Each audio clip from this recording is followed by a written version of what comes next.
Arkadaşlar bugün sizlerle birlikte yeni video ile karşınızdayız. Bu video kış aylarında gerçekten sizi gripten kurtarabilecek şifalı bir video. Umarım beğenirsiniz. Videoya geçmeden önce hala kanalımıza abone değilseniz abone olmayı, abone ol butonunun kenarındaki küçük çana tıklamayı ve videomuza hala like atmadıysanız like atmayı unutmayın. Şimdi hemen şifalı tarifimize geçelim. Hemen ben tarifim için malzemelerini tanıtıyorum. Bu şekilde bir tane kavanoz kullanacağız. Bu kavanozu boyutunu fark etmez. Büyütebilirsiniz istediğiniz zaman. Bal kullanacağız. Bu şekilde limon var. Limon kullanacağım. Tarçın kullanacağım. Çubuk. Siz toz da kullanabilirsiniz ama çubuğun görüntüsü daha güzel oluyor. Ve burada da zencefilim var. Zencefil de kullanacağım. Bu tarif kış aylarında içebileceğiniz şifa gibi bir tarif olacak ve çok faydalı. Hemen yapımı için ilk olarak zencefilimi soyacağım. Zencefilimi bu şekilde bir kaşık yardımıyla kabuklarından kurtarıyorum.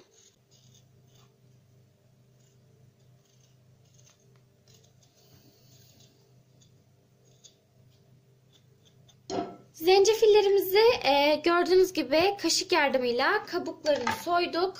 Kabuklarını soyduktan sonra hafif bir sudan geçirdik. Şimdi zencefillerimizi küçük küçük doğruyoruz.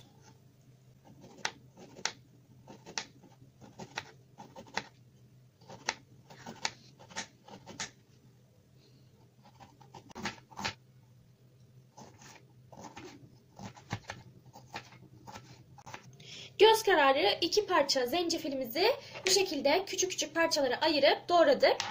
Kavanozunuzun boyutuna göre zencefil miktarını ayarlayabilirsiniz. Bu şekilde doğradığımız zencefillerimizi kenara alıp limonumuzu doğramaya başlıyoruz. Öncelikle bu şekilde ilk 2 tane limon doğrayacağız. İlk limonumuzu bu şekilde doğradık. Şimdi bu şekilde kestiğimiz limonları süs olması için, hani kenarlarda güzel dursun, görselliği güzel olsun diye bu şekilde kenarlara limonlarımı yerleştiriyorum. Bu şekilde limonumu bir alt tabanına bir de kenarlara aynı şekilde yerleştirdim. Şimdi geriye kalan limonlarımı da küçük küçük doğruyorum arkadaşlar. Bu arada çekirdeklerini bu şekilde limonların çekirdeklerini bir kenara aynı şekilde çıkartın. Şöyle çıkartıyoruz. Şimdi bunları küçük küçük parçalara ayırıyoruz.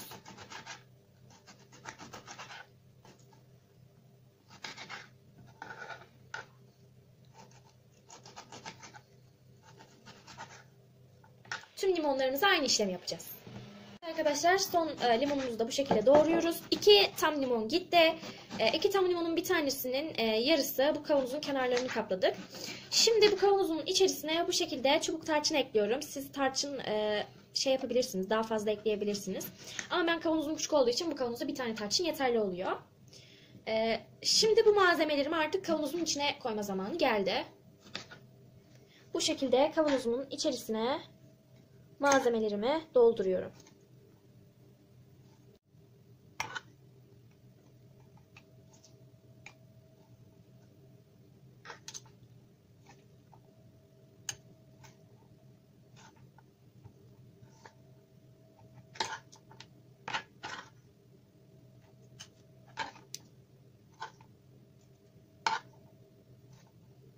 Evet arkadaşlar, kavanozumuzun içerisine tüm malzemelerimizi bu şekilde sığdırdık. Gördüğünüz gibi dışarıdan görüntüsü de çok güzel. Şimdi kalan son malzememizi yani balımızı ekleyeceğiz arkadaşlar. Balımızı da ilave ediyorum.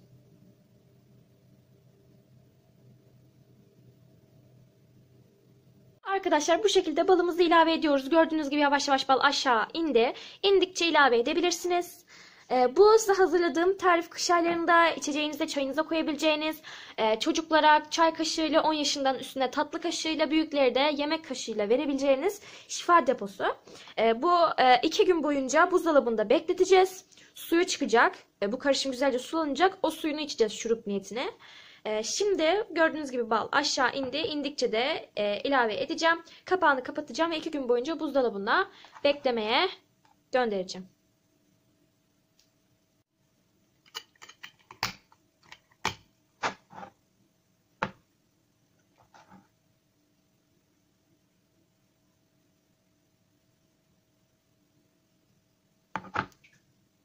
Evet arkadaşlar, 2 günden sonra tekrar merhaba. Bu şekilde buzdolabında beklettiğimiz şurubumuz hazır. Göstereyim. Sulanmış gördüğünüz gibi. Bu istediğimiz şurup. Bu şekilde bir bardağımıza taneleriyle birlikte bu şekilde koyun. Zencefilleriyle, taneleriyle. Şöyle. Bu kadar yeterli olacaktır. İçerisine şeker ilave etmeyin. Onun yerine bal koyun arkadaşlar. Bal her zaman daha sağlıklı. Ardından içerisine istediğiniz kadar tatlandırmak amacıyla bal ilave edin. Ve ardından üzerine sıcak suyu ilave edip çay olarak tüketebilirsiniz. Gribe, boğaz ağrılarına, şişliğe, her türlü hastalığa birebir ve şifa kaynağı arkadaşlar. Mis gibi de kokuyor. Bunu kavanozu ayrıyetten tekrardan kapatıp buzdolabında saklayacaksınız arkadaşlar. Gördüğünüz gibi görünümü de çok güzel. Tadı ve lezzeti de çok güzel, güvenebilirsiniz. Videom bu kadardı arkadaşlar. Umarım beğenmişsinizdir. Evinizde kesinlikle denemelisiniz. Hasta olduysanız hemen bu karışımı yapıp tüketmeniz gerekli. Her gün tüketebilirsiniz sabah akşam. Kaşık ölçülerinde verdim. Küçük çocuklara çay kaşığıyla 10 yaş üstüne tatlı kaşığı, büyüklere ve yetişkinlere de yemek kaşığıydı arkadaşlar. Umarım videomu beğenmişsinizdir. Diğer videolarıma da göz atarsanız sevinirim. Bunun gibi güzel tariflerim, yararlı tariflerim var. Diğer videolarımda görüşmek üzere. Kanalıma abone olmayı, abone ol butonunun kenarındaki küçük çana tıklamayı ve videoma like atmayı unutmayın. Diğer videolarımda görüşmek üzere. Hoşça kalın.